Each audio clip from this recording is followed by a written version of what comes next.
At habang nagpakakain tayo ng ating mga manok guys, atin mo nang kukunin ang mga itlog sa ating mga manok sa kanilang initlogan. Ang anim dito guys mo ay ang ating uunahin. Ito sila anim, ating ilagay sa ating tray. Dandaan lang natin sa paglagay upang hindi ito mabasag. Ito anim sila. Dito naman tayo sa kabila. Mayroon namang 5 dito guys. 5 lang dito. Ito na siya. Papail natin. At sa kabila naman. Dito. Dito guys, mayroon namang 7. Ang dami dito.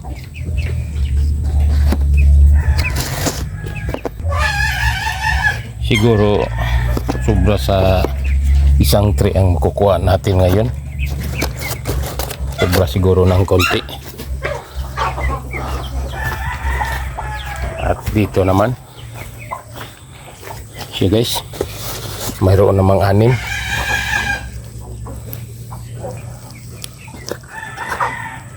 Anim dito. May dumi naman oh. At trapuan lang natin. Ito siya guys. At sa kabila mayroong 3. Malapit na siyang mapupuno.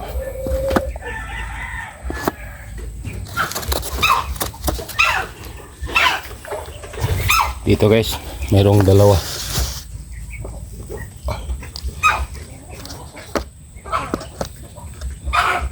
Ating harvest ngayon sa likod sa may kahoy.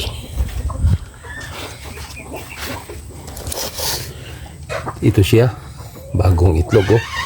5 naman dito. Ito siya guys, puno na.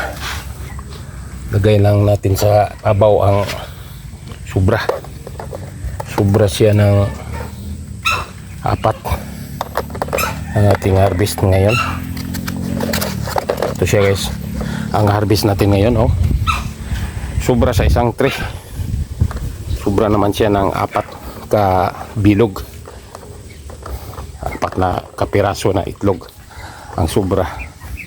Ating iba siya rito sa isang tray ang sobra sa ating harvest ngayon.